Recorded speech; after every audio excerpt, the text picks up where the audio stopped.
สบายดีทุกคนวันนี้เรามีโอกาสมาถ่ายMVของไอ้ตายอากาศซึ่งเป็นเพลงใหม่ของไอ้ตายอากาศซึ่งเพลงเล่าซึ่งเป้จะได้ขับรถเป็นพระเอก MV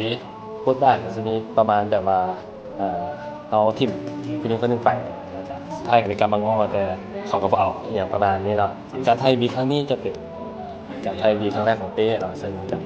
ท้าทายแล้วก็ตื่นเต้นหลายซึ่งมันจะมีศาสตร์ที่ง่ายและก็ยากบนเรือไทยเนาะซึ่ง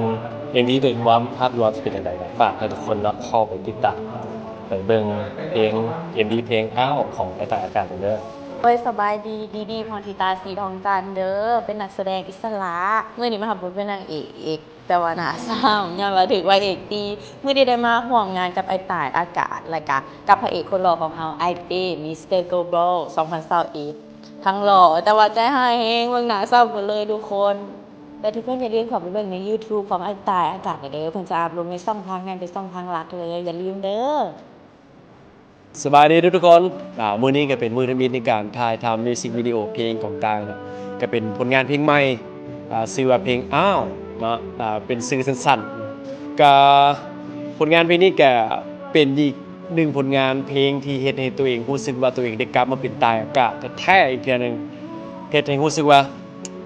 คิดฮอดเพลงเจ้าบ่เป็นอากาศในตอนนั้นแล้วก็เพลงแทงเพลงอยู่ที่โตคือควาย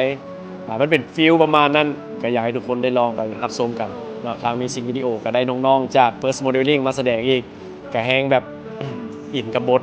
อยากให้ได้ไปฟังเพลงแล้วก็รับชมกันอยู่ที่ YouTube ที่ช่องของตายอากาศเนาะตามไปฟังกันได้แล้วเนาะแล้วเจอกัน แอคชั่นทุกวันอ่ะยังจะเตรียมตัวเองป่ะฮะย้อนจะเสียถึงมือแล้วน่ะต้องคุ้มกันหรอ